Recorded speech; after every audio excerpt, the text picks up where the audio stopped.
মানে আমার হইছে এমন জ্বালা যে আমি এনসিপি না কইরেও সব চকশোতে গিয়ে এনসিপির পক্ষে ঝগড়া করা লাগতেছে। মানে সার্জিস কেন বলতেছে যে কলিজা ছেড়ার কথা, এই পলিটিক্যাল রিটরিকের পক্ষে আমার দাঁড়ানো হইতেছে। যারা স্বাক্ষর করেছেন জুলাই সনদে অবশ্যই তাদেরকে ধন্যবাদ। এখানে বড় ষড়যন্ত্র হচ্ছিল সেটাকে ভিস্তে দেওয়ার জন্য। এনসিপি স্বাক্ষর না করে যে আলোচনাটা জারি রাখতে পেরেছে সেজন্য এনসিপিকেও ধন্যবাদ। সবাই একই পলিটিক্স করবে তাহলে তো হবে না। দিন শেষে সব আউটপুটটা বাংলাদেশের ঘরে আসতে হবে, এটা হলো আমাদের পলিটিক্স। তো আমি এনসিপিকে এই জায়গাও স্বাগত জানাই। কিন্তু এনসিপির ব্যাপারে তো নিশ্চয়ই আপনারা দেখবেন যে মানে আমার হইছে এমন জ্বালা যে আমি এনসিপি না কইরেও সব চকশোতে গিয়ে এনসিপির পক্ষে ঝগড়া করা লাগতেছে। মানে সার্জিস কেন বলতেছে যে কলিজা ছেড়ার কথা, এই পলিটিক্যাল রিটরিকের পক্ষে আমার দাঁড়ানো হইতেছে। কারণ দিন শেষে কেউ এনসিপি করুক, কেউ জামাত করুক, বিএনপি করুক, যখন জুলাইয়ের গণ অভ্যুত্থানের শক্তি আক্রান্ত হয়, আমরা মনে করি এই আক্রমণটা বাংলাদেশপন্থী সকল মানুষের উপরে হয়। সুতরাং এটাকে প্রতিরোধ করা আমাদের সকলের দায়িত্ব হয়ে পড়ে। এখন এখানে আমি বরং শিশির ভাই আছেন, ভাইয়েরা আছেন, আমি তাদের ইনসাইটটা বুঝবার জন্য আরো মনোযোগ দিয়ে শুনতে চাই।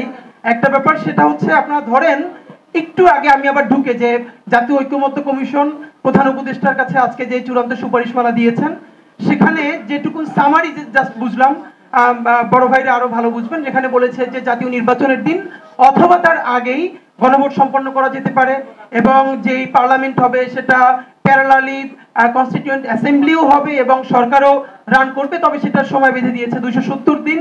এই 270 দিন পর্যন্ত এটা কনস্টিটিউয়েন্ট অ্যাসেম্বলি হিসেবে কাজ করবে, তারপরে আবার সে আগের ফর্মে ফিরে যাবে। এখন আমার একটা প্রশ্ন, সেটা হলো, যেটা আমি বলতে আমার মতো অবুঝ নাদান বান্দা যারা কোটি কোটি এই বাংলাদেশে আছে, যারা আইনজ্ঞ না, তাদের হয়ে আমি প্রশ্নটা জাস্ট বোঝার চেষ্টা করতেছি যে ধরেন নোট অফ ডিসেন্ট বিএনপি দিয়েছে, জামাত ইসলামীও দিয়েছে, হয়তো কিছু জায়গায় এনসিপি দিয়েছে। তো খুব মেজর কয়েকটা যদি আমরা ডেভেলপমেন্ট বলি, সেটা হলো উচ্চকক্ষে পিআর, এই ব্যাপারে তো বিএনপির নোট অফ ডিসেন্ট আছে। এখন আজকে আমি মাত্র ঢুকে দেখলাম যে প্রশ্নটা কি হবে গণভোটে। তো গণভোটে প্রশ্ন দেওয়া হয়েছে এটা ঐক্যমত্য কমিশনে, যে আপনি কি এই যে জুলাই সনদ এবং তার যে ইশতেহার, এটাকে সমর্থন করেন কি করেন না, এটা টিকতে থাকবে। এখন এই টিকের পরে ধরেন জুলাই সনদ পাশ হয়ে গেল, মানে জনগণ ভোট দিল যে আমরা এই জুলাই সনদকে চাই। এখন এই জুলাই সনদ যেভাবে দেয়া আছে, এটা তো নোট অফ ডিসেন্ট সহ দেয়া আছে। এখন বিএনপি যে তার নোট অফ ডিসেন্টটা দিয়ে রেখেছে, এবং ধরে নেই আমরা বিএনপি পার্লামেন্ট সরকার ফর্ম করলো, তো বিএনপি এসে যদি বলে যে আমরা আপার হাউসে পিআর করতে পারবো না, এটা তো বলেই দিয়েছি এবং সেটা জুলাই সনদের মধ্যে দেয়াও আছে, তো এইটা জেনেই তো মানুষ এটার পক্ষে ভোট দিয়েছে। তো তোমরা আমাকে প্রেসার দিচ্ছ কেন? আমি তো পারতেছি না।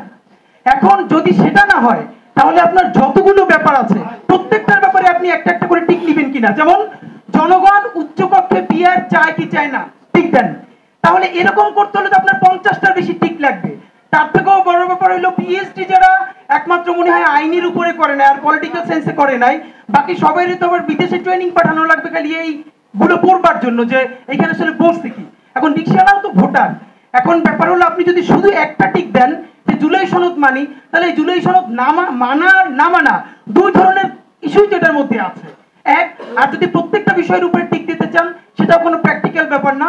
তা আমাদের যেটা অত্যন্ত জরুরি, সেটা হলো পলিটিক্যাল পার্টিগুলো আবারও বসে তাদের নোট অফ ডিসেন্ট গুলো কতটুকু কমাই আনা যায়। কারণ এই পরিমাণ নোট অফ ডিসেন্ট রেখে, এবং আমি বলতে চাই ধরেন বাংলাদেশে তো আরো গণভোট হয়েছে, এবং খুব গুরুত্বপূর্ণ যদি গণভোটের জায়গায় শহীদ প্রেসিডেন্ট জিয়াউর রহমানের সময় হয়েছে, আমার জানা মতে এইরকম সিগনিফিকেন্ট নোট অফ ডিসেন্ট সহ পৃথিবীর কোথাও গণভোট দেওয়া হয়েছে কিনা হিস্ট্রিটা আমার জানা নাই।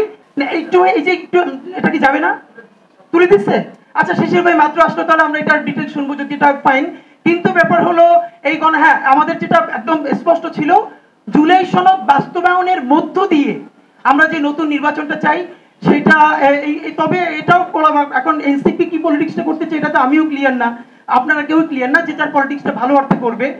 কিন্তু এইটাকে সামনে রেখেও নির্বাচন যদি পিছিয়ে যায়, যে প্রচুর কাজ করে তারপর নির্বাচনটা করতে হবে, তাহলে সেটা আমাদের দেশের জন্য ভালো হবে না। তা আমাদের জন্য, এবং আমি ফাঁকে বলি যে শহীদ পরিবারকে তো আমরা সবাই যে যার কাছে ব্যবহার করি। আজকে এখানে আমরা সবাই বসে আছি, সামনে অনেক শহীদ পরিবার আছেন। তাই সামনে শহীদ পরিবার, যাদের কাপড় চোপড় দেখলে আপনি বুঝতে পারবেন যে আসলে তাদের জীবনে তো কোনো পরিবর্তন আসে নাই, এটা তো বোঝা যায়। তো তাদের জায়গা থেকে এম্পাওয়ার্ড হয়ে আমরা যে যার কাছ থেকে পলিটিক্সটা করি, কিন্তু একদম বেশি নিমুখ হারাম না হই। সবাই তো কম বেশি নিমুখ হারাম, আমরা বড় অর্থে নিমুখ হারাম না হই। এনসিপির প্রতি যেহেতু পাটোয়ারি ভাই আছেন, ওনার পলিটিক্যাল স্টেটমেন্ট আমি এনজয় করি, খুব রিয়েলি এনজয় করি, এবং আমি মনে করি প্রত্যেক দলে এরকম 2-4 জন ব্যক্তি দরকার। এনসিপি লাকি যে পাটোয়ারির মতো একটা ফিগার পাইছে। তো আমি যেটা খুব এবার ভালো করে এটা বলতে চাই, দেখেন সামনে ইলেকশনে, এটা আমি এনসিপি পলিটিক্স করি না, কোনোদিন করবো কিনা সেটাও জানি না, কিন্তু বাংলাদেশের নাগরিক হিসেবে, জুলাইয়ের একটা ছোট শরিক হিসেবে আমার ভীষণ চাওয়া যে এনসিপি এই জায়গাটা, মানে আগামী 5 বছরের ইলেকশনটা শুধু চিন্তা না করুক, এনসিপি আগামী 50 বছরের পলিটিক্সটা বাংলাদেশে করুক। মুশকিলটা হলো আজকে এখনো তার সাথে বিএনপির সাথে অথবা জামাতের সাথে পলিটিক্যাল অ্যালায়েন্স হয় নাই, কিন্তু এখন কয়েকদিন পরে বিএনপির সাথে হলে আমার কোনো আপত্তি নাই, কিন্তু আজকে জুলাই সনদের ব্যাপারে যে বোল্ড স্টেটমেন্ট সে দিতে পারছে বা দেওয়ার চেষ্টা করছে, সেই ইলেকশনের জোট হয়ে গেলে সে কি তখন সেটাই হবে, নাকি তারা যখন মকাই করে বলেছিল যে এটা সংস্কার কমিশন নাকি সালাউদ্দিন কমিশন, তো তারাও কি সালাউদ্দিন ভাইয়ের পকেটে ঢুকে যাবে কিনা? তা আমরা চাই এনসিপি সালাউদ্দিন ভাইয়ের পকেটেও না ঢুকুক, জামাত ইসলামীর পকেটেও না ঢুকুক। আগামী নির্বাচনে সে যদি একটাও না পায়, ভাই আগামী 5 বছরই শুধু বাংলাদেশের নির্বাচন না, বাংলাদেশ যতদিন টিকে থাকবে ইনশাআল্লাহ এখানকার পলিটিক্সও টিকে থাকবে। আমরা বরং চাই এই দুই বাইনারির মাঝখানে এনসিপির মতো আরো অনেক ফোর্স যারা নতুন একটা স্বপ্ন দেখাতে পারবে, এবং আমরা শত সমালোচনা করার পরও সেই ফোর্সটা জারি থাকা জরুরি।